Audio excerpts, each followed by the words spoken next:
Hello friends, आज હું ગુજરાતી રસોઈ ચેનલ ઉપર તમારા માટે પાલક અને મેથીનો ઇન્સ્ટન્ટ હાંડવો કેવી રીતે બનાવવાનો એની રેસીપી લઈને આવી છું. તો ચાલો મિત્રો, વધારે વાર ન કરતા આ રેસીપી કરવા મારા જોડે મારા કિચનમાં. મિત્રો, એક બાઉલમાં તમારે 1.5 કપ રવો લેવાનો છે અને અડધો કપ ચણાનો લોટ. ચણાનો લોટ તમે ચાળીને ત્યારબાદ જ લેજો અને 1 કપ દહીં લેવાનું છે.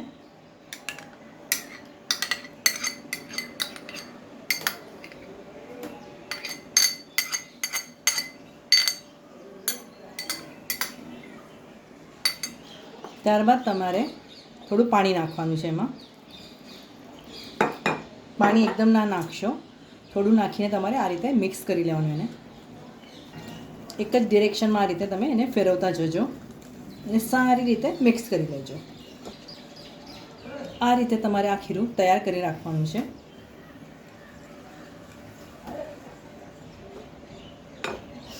આ ખીરાને ઢાંકીને તમારે 15 મિનિટ માટે રેસ્ટ થવા દેવાનું છે. કઢાઈમાં આપણે થોડું તેલ લેવાનું છે. ત્યારબાદ 1 કપ ઝીણી સમારેલી પાલક નાખીશું. પાલક ઝીણી સમારી તમારે 3 થી 4 પાણીમાં ધોઈ લેવાની.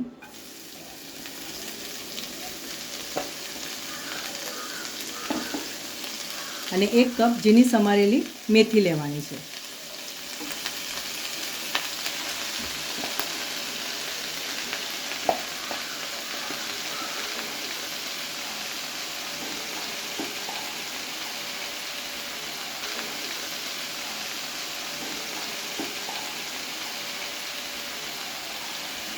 ત્યારબાદ તમારે પાલક અને મેથીને સરસ મિક્સ કરી લેવાની અને 2 થી 3 મિનિટ માટે સાંતળી લેવાની છે. જો મિત્રો તમને લીલું લસણ બજારમાં મળતું હોય તો તમે અહીંયા લીલું લસણ પણ નાખી શકો છો. એનાથી પણ તમારા હાંડવાનો ફ્લેવર ઘણો સરસ આવશે. 2 થી 3 મિનિટ તમારે આ ભાજીને સાંતળી લેવાની છે. જુઓ, તમે આ રીતે પાલક અને મેથીને સાંતળી લેવાની છે. હવે આપણે ગેસ બંધ કરી દઈશું. 15 મિનિટ થઈ ગઈ છે. હવે આપણે એમાં 1/2 ટીસ્પૂન હળદર નાખીશું, 1/4 ટીસ્પૂન હિંગ નાખીશું,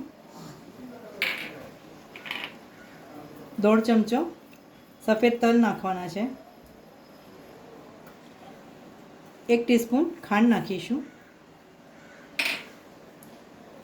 આદુ અને લીલા મરચાંની પેસ્ટ નાખવાની છે. અહીંયા મેં 1 થી 1.5 ચમચા જેટલી આદુ અને લીલા મરચાંની પેસ્ટ લીધી છે. સ્વાદ પ્રમાણે મીઠું નાખીશું.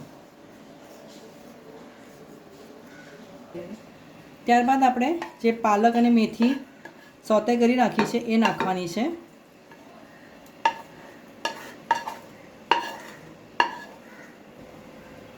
અને લીલા ધાણા નાખવાના છે.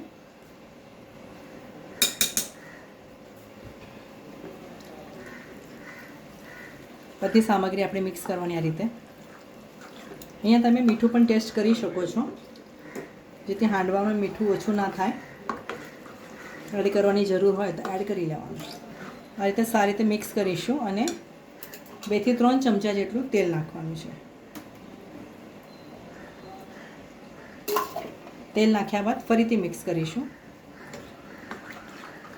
મિત્રો, આ ખીરું વધારે છે. આ ખીરાને આપણે 2 ભાગ કરવાના છે. આપણે 2 વાર બનાવીશું. હવે આ ખીરામાં આપણે ઈનો નાખવાનો છે. ઈનો નાખ્યા બાદ આપણે થોડું પાણી નાખીને એને એક્ટિવેટ કરીશું આ રીતે. અને સરસ આપણે આ રીતે મિક્સ કરી લેવાનું. કઢાઈમાં આપણે આ નોનસ્ટિક કઢાઈમાં જ બનાવજો. કઢાઈમાં તેલ નાખ્યા બાદ તમારે આ રીતે તેલ સારી રીતે ફેરવી લેવાનું અને 1 ટીસ્પૂન રાઈ નાખીશું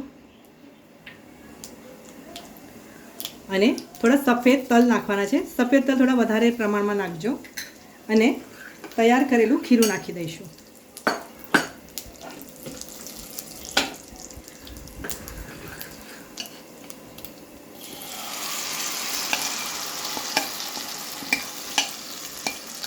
કઢાઈ ઢાંકતા પહેલાં તમારે થોડા તલ નાખવાના છે ઉપરથી આ રીતે.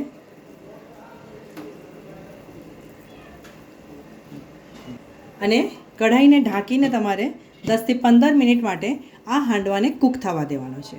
મિત્રો 15 મિનિટ થઈ ગઈ છે. હવે આ આપણે હાંડવાને પલટાવી દઈશું. એક બાજુ તમારી આ રીતે તૈયાર થઈ જશે. હવે તમારે બીજી બાજુ પણ એને આ રીતે કૂક કરવાનું છે. ત્યારબાદ કઢાઈમાં આપણે ફરીથી થોડું તેલ નાખવાનું છે, વધારે નહીં, થોડું. અને હળવા હાથે તમારે એને બીજી બાજુને પણ કૂક કરવા માટે મૂકવાનું છે. બીજી બાજુને તમારે 10 મિનિટ માટે કૂક થવા દેવાનું છે. ફરીથી તમારે અહીંયા કઢાઈને કવર કરી દેવાની છે. પાલક મેથીનો હાંડવો ખાવા માટે તૈયાર છે. આ વિડીયો જોયા બદલ તમારો ઘણો ઘણો આભાર. આવતા વિડીયોમાં આવી સરસ મજાની રેસીપી સાથે આપણે ફરીથી મળીશું. ત્યાં સુધી સરસ ખાઓ, સ્વસ્થ રહો અને ગુજરાતી રસોઈ જોતા રહેશો.